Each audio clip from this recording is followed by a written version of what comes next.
Hadi dön. Bırak dön. Ah, bak.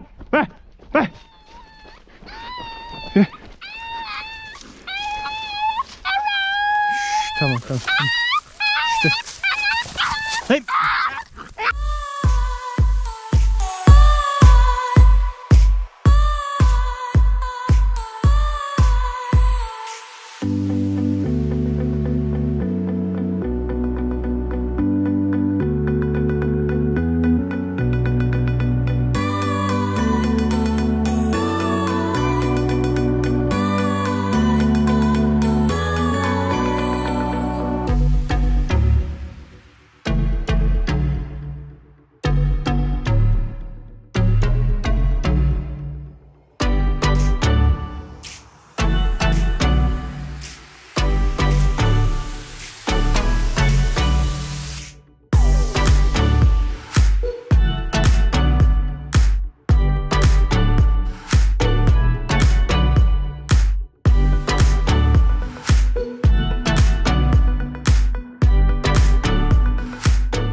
Selamünaleyküm dostlar. Pikabımızın yanındayız. Şu an basınçlı yıkama makinesiyle temizlik yapacağız.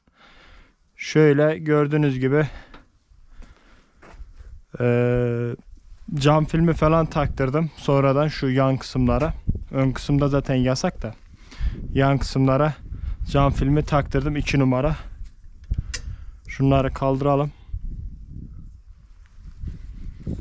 Evet. Şöyle.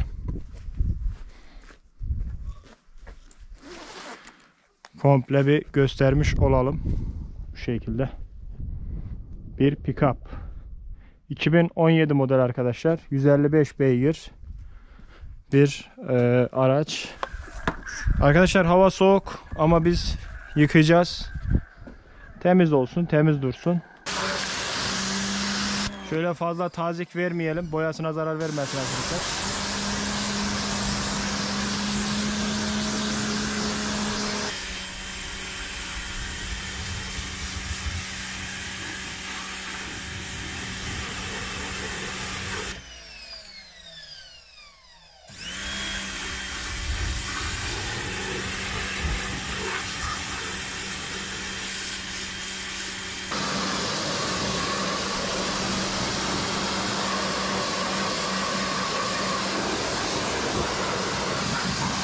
Arkadaşlar şurada bir plastik parçası eksik. Onu da artık bir yerden temin edeceğiz.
Dur.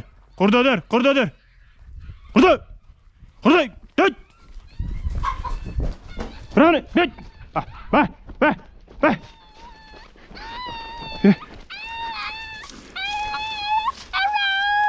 Tamam.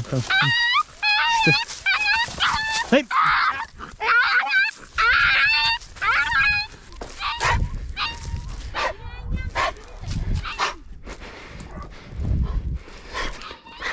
Ya yazık da nasıl ya? Dur. Dur.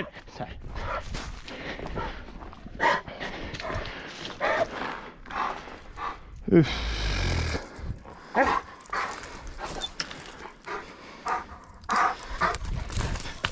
Arkadaşlar görüyorsunuz. Bu şekilde işte hayvanları sipliyorlar. Bakın bir tane orada. Bir tane şu direğin yanında var. Bir tane de daha var. 3 tane. Yazık değil mi şimdi? Yazık, günah. Öf. Ya insanoğlu niye böyle arkadaşlar? İnsanoğlu niye böyle?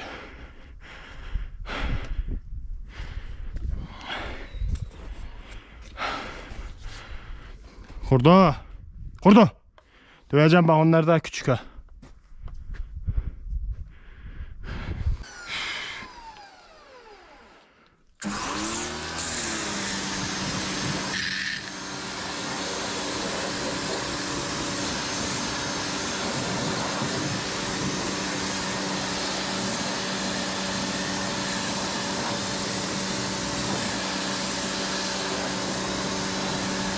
Bu kadar yeter arkadaşlar. Moralim bozuldu. Vallahi moralim bozuldu. Arkadaşlar bugünlük videomuz bu kadardı. Şunu da indireyim de. Yeter bu kadar. Yeter bu kadar. Moralim bozuldu yavru köpekleri görünce.